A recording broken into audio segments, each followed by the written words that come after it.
Ito mga kamigos kasi, ang dati nito, ang nagdidilaw lang tayo talaga dito, ito lang dito sa taas, mga apat na linya, 1, 2, 3, 4.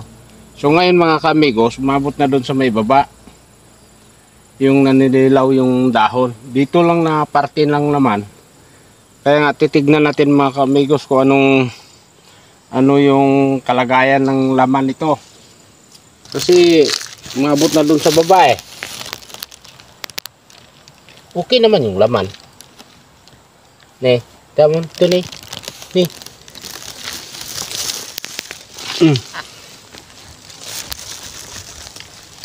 Malusog pa naman.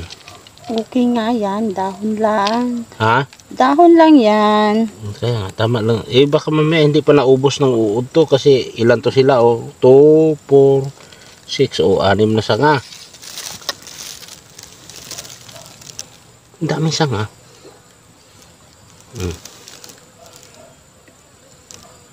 Hindi pa naman. So, ito mga kamigos, na-sprayhan ko na to kahapon. Aring maka-recover yung mga dahon nila.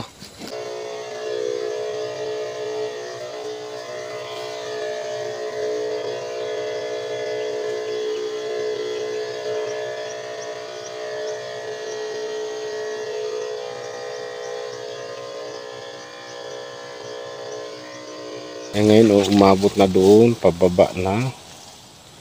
Pero inisprehan ko kahapon, baka sakaling gumanda naman siya mga kamigos. At tinitignan nga namin yung laman niya, kung apektado na. Hindi pa naman mga kamigos. Kasi kung talagang hindi makaka-recover yan mga kamigos, ay bubunutin ko yan, baka mahawa pa yung andon. Magaganda na yung mga tubo doon mga kamigos. Oh, tignan mo naman oh.